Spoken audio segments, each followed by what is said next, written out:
All right, picture this. It's 2 a.m. on the labor and delivery ward. The lights are low, the hum of the monitors is steady, and you are the one covering the floor. You're about to face one of the absolute most high-stakes, rapid-fire clinical scenarios in all of medicine. You've got a 34-year-old patient. She's 38 weeks pregnant and in active labor. Suddenly, the fetal monitor alarms. You rush in, take a look at the tracing, and see these sudden, sharp decelerations in the fetal heart rate. The entire room looks to you. What exactly is happening physiologically to the baby, and what is your immediate next step?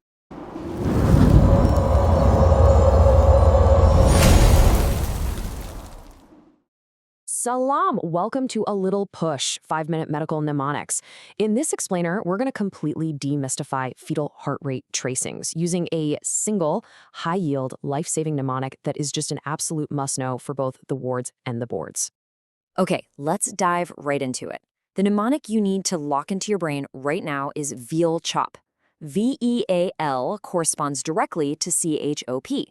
It's this incredibly elegant system that links the specific fetal heart rate pattern directly to its underlying physiological cause. Because remember, during labor, these tracings are our primary tool to assess fetal well-being. So let's break this down letter by letter. So, starting things off with the V and the C.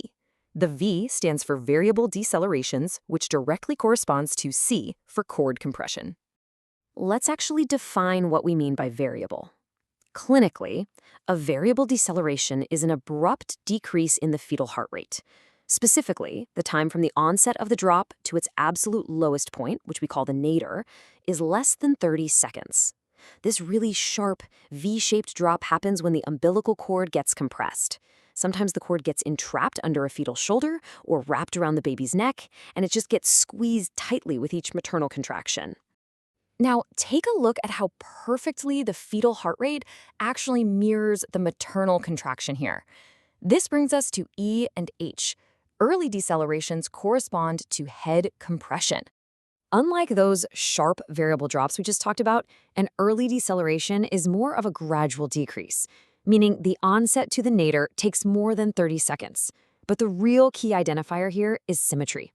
The nadir of the fetal heart rate occurs at the exact same time as the peak of the uterine contraction. They literally line up perfectly. This is actually just a benign vagal response to the baby's head being squeezed as it descends into the birth canal. It basically just means labor is progressing normally. Moving right along, we've got the absolute best pattern you could ask for on a monitor. A corresponds to OK. Accelerations mean OK. When you see a sudden increase in the fetal heart rate of at least 15 beats per minute lasting for 15 seconds, you can just take a deep breath. This is highly reassuring. It tells us the baby has a really healthy, well-oxygenated autonomic nervous system. And well, this brings us to the exact opposite. This is the tracing you absolutely never want to see, but you have to recognize it immediately. L stands for late decelerations, which correspond to P for placental or uteroplacental insufficiency. Notice how the heart rate drop is distinctly shifted to the right compared to the contraction? So let's break down the clinical definition here to really build our understanding. A late deceleration is a gradual decrease where the lowest point of the heart rate occurs after the peak of the maternal contraction. It's a delayed recovery. And why does this matter so much? Because it means the fetus is simply not receiving enough oxygen during the contraction. This is a massive, flashing red flag for fetal distress and hypoxemia. So here's the absolutely crucial part. What do you actually do clinically when you see a concerning L or V pattern?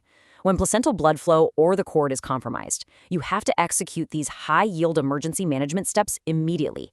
First, maternal repositioning. Get the mother turned onto her left or right side into the lateral decubitus position. Second, provide a rapid IV fluid bolus to boost her blood volume. Third, administer oxygen by face mask. And fourth, instantly discontinue any uterotonics like oxytocin to stop those forceful contractions and give the placenta a chance to recover its blood flow. All right, you've got the core concepts down. Now, let's make sure we lock them in so you never forget them under pressure. It's time for a rapid review quiz. I'll read the question, give you a few seconds to think it over, and then we'll reveal the answer. Ready? Let's do this. Question number 1. What is the physiological cause of an abrupt deceleration that reaches its nadir in under 30 seconds? Take a couple of seconds to think about the specific shape of that drop. Dot it. The answer is cord compression. Remember, an abrupt drop means a variable deceleration, and the V in VEAL pairs right up with the C in CHOP. Okay, let's hit question number 2. If the fetal heart rate nadir occurs after the peak of the maternal contraction, what is the diagnosis? Look for that delay, take a second, and the answer is placental insufficiency.